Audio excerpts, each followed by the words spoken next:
तुला शिकवीन चांगलाच धडा या मालिकेच्या आजच्या भागात आपण पाहणार आहोत. वृक्षारोपणाच्या कार्यक्रमाला सुरुवात होते.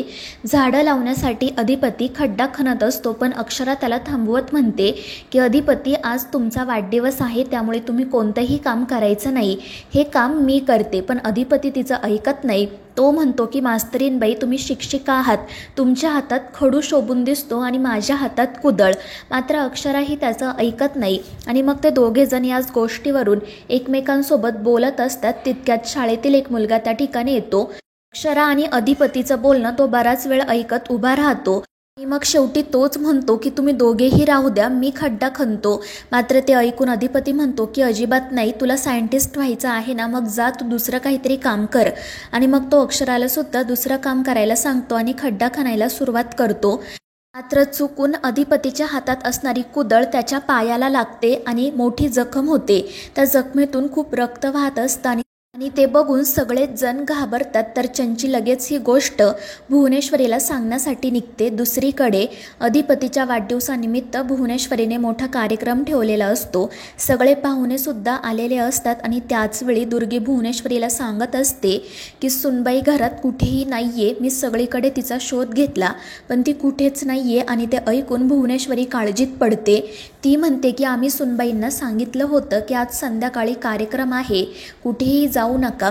तर दुर्गी अक्षराच्या विरुद्ध भुवनेश्वरीचे कान भरायला सुरुवात करते. ती म्हणते की अगं, सकाळी शर्टावरून जे काही घडलं ना, त्याचाच बदला ती सुनबाई घेत असणार आणि मला असं वाटते की तीच मुद्दाम अधिपतींना बाहेर कुठेतरी घेऊन गेली असणार.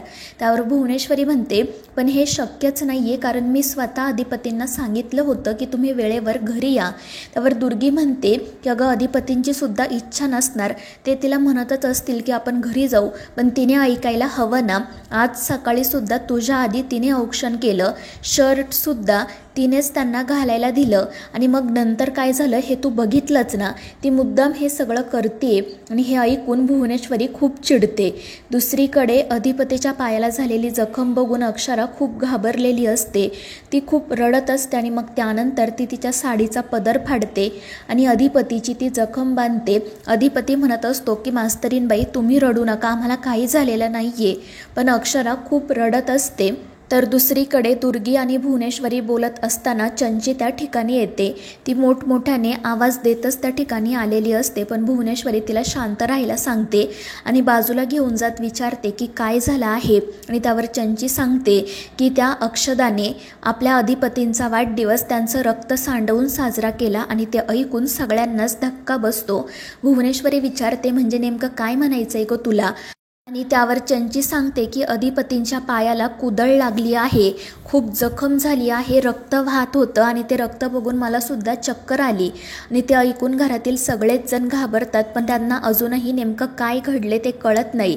त्यामुळे मग भुवनेश्वरी चंचीवर ओरडते आणि तिला घडलेला सगळा प्रकार व्यवस्थितपणे सांगायला सांगते.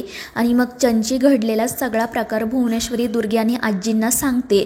मात्र ती हे सगळं काही सांगत असताना यात कशी अक्षराची चूक आहे हे वारंवार त्यांना पटवून देण्याचा प्रयत्न करत असते आणि त्यामुळे भुवनेश्वरी खूप चिडते आणि ती लगेच शाळेत जाण्यासाठी निघते. तिच्या पाठोपाठ दुर्गी आणि चंचीसुद्धा जातात.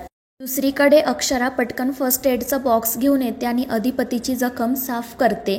अधिपतीला खूप त्रास होत असतो, मात्र तरीही अक्षराची अवस्था बघून तो हसत असतो आणि तिलाच धीर देत असतो. अक्षराला मात्र आज आपल्यामुळे अधिपतींची ही अवस्था झाली असंच वाटत असतं आणि ती स्वतःला दोष देत असते. आणि मग तितक्यात भुवनेश्वरी त्या ठिकाणी येते. मुलांनी लावलेली अनेक झाडं ती तिच्या पायाखाली चिरडून टाकते आणि मग त्यानंतर ती अधिपतींजवळ जाते. त्यांची अवस्था बघून तिलाही खूप त्रास होत असतो. ती विचारते की अधिपती, हे सगळं कसं झालं. तर अक्षरा रडतच म्हणत असते की मॅडम, त्यांच्या पायाला कुदळ लागली. आणि अक्षराचं बोलणं ऐकून तर भुवनेश्वरी तिच्यावर खूप चिडते. ती म्हणते की तुम्ही तर काही बोलूच नका, हे सगळं काही तुमच्यामुळे झालं आहे. आम्ही तुम्हाला सांगितलं होतं ना, घरीच थांबा, घरी कार्यक्रम आहे. मग तरीसुद्धा हे सगळं करायची काय गरज होती. नेमकं काय सिद्ध करायचं आहे तुम्हाला की सगळं काही लपून छपूनच करायचं आहे. आज बघितलं ना तुमच्यामुळे काय झालं.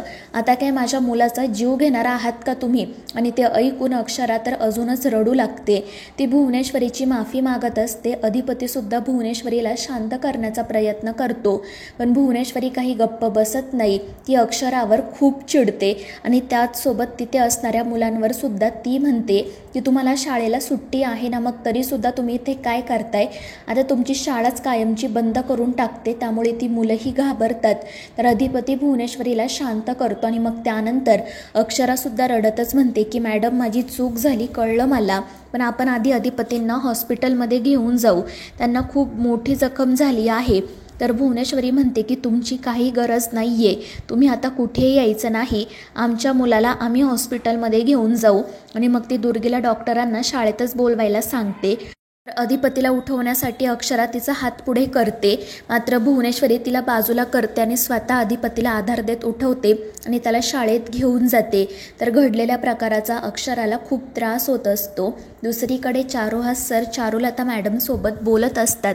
ते म्हणत असतात की आज आपल्या मुलाचा वाढदिवस आहे, त्याच्या डोक्यावरून प्रेमाने हात फिरवावा, त्याला आशीर्वाद द्यावा, एवढीच इच्छा होती माझी, पण आज ते सुद्धा शक्य झालं नाही.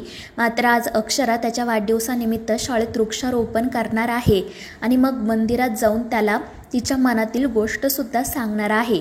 तुझं मुलांवर लक्ष राहू दे, त्या दोघांना तू सुखी ठेव. आणि मग तितक्यात आजी धावत पळत त्या ठिकाणी येतात आणि चारुहास सरांना घडलेला सगळा प्रकार सांगतात. त्यामुळे ते देखील घाबरतात. तर इकडे अक्षरा एकटीच घरी जाण्यासाठी निघालेली असते. तिला सतत घडलेला प्रकार आठवत असतो आणि मग तितक्यात तिला आईचा कॉल येतो. आई तिला विचारत असते की अगं कुठे आहेस तू? मी बराच वेळ झाला तुला आणि अधिपतींना कॉल करते, पण तुम्ही दोघेही माझा फोन उचलत नाही आहात. आणि ते ऐकून अक्षरा रडू लागते. त्यामुळे आई घाबरून तिला विचारते की काय झालं, सगळं ठीक आहे ना? त्यावर अक्षरा म्हणते नाही आई, काहीच ठीक नाही आहे. मी एक गोष्ट करायला जाते आणि दुसरंच काहीतरी होऊन बसतं. आणि मग ती घडलेला सगळा प्रकार आईला सांगते. त्यामुळे आई देखील काळजीत पडते. तर इकडे डॉक्टर अधिपतीवर उपचार करत असतात. तर भुवनेश्वरी सुद्धा खूप रडत असते. ती म्हणत असते की आज काय झालं आहे तेच कळत नाही, सकाळपासून काही ना काही घडतच आहे. तर अधिपती तिला म्हणत असतो की आईसाहेब आम्हाला एवढं काही झालं नाही, तुम्ही प्लीज रडू नका. तुम्हाला माहिती आहे ना, आम्हाला जर एखादी जखम झाली तर ती 2 दिवसात बरीसुद्धा होते. त्यावर भुवनेश्वरी म्हणते की आता डॉक्टर इथे आहेत ना, ते सांगतील, तुम्ही काही बोलू नका. आणि मग डॉक्टर भुवनेश्वरीला सांगतात की त्यांच्या हाडाला मार लागलेला नाही, मात्र जखम थोडी खोल आहे, त्यामुळे काळजी घ्यावी लागेल, पायावर कोणताही भार देऊन चालणार नाही. आणि त्यावर भुवनेश्वरी हो म्हणते आणि मग त्यानंतर ते घरी जाण्यासाठी निघतात. मात्र भुवनेश्वरीच्या डोळ्यात अक्षराबद्दलचा राग बघून अधिपतीच काळजीत पडतो. त्यानंतर मग ते सगळेजण अधिपतीला घेऊन घरी जातात. भुवनेश्वरी आलेल्या पाहुण्यांची माफी मागत म्हणते की आमच्या अधिपतींच्या पायाला दुखापत झाली आहे आणि त्यामुळे आजचा कार्यक्रम होऊ शकत नाही. तुम्ही सगळेजण माझ्या विनंतीला मान देऊन वेळात वेळ काढून इथे आलात, त्यासाठी खरंच आभार, पण आजचा कार्यक्रम होऊ शकत नाही, आपण पुन्हा कधीतरी भेटूयात. आणि मग त्यानंतर ते सगळे लोक तेथून निघून जातात. तर भुवनेश्वरी म्हणत असते की गेली 15 दिवस मी या कार्यक्रमाची तयारी करत होते, पण सगळ्यावरच कुदळ पडली आणि या सगळ्यासाठी सुनबाई जबाबदार आहेत. आणि ते ऐकून अधिपती काळजीत पडतो. तर मित्रांनो, या मालिकेच्या पुढील भागांच्या अपडेट्ससाठी आपल्या चॅनेलला सबस्क्राईब करा.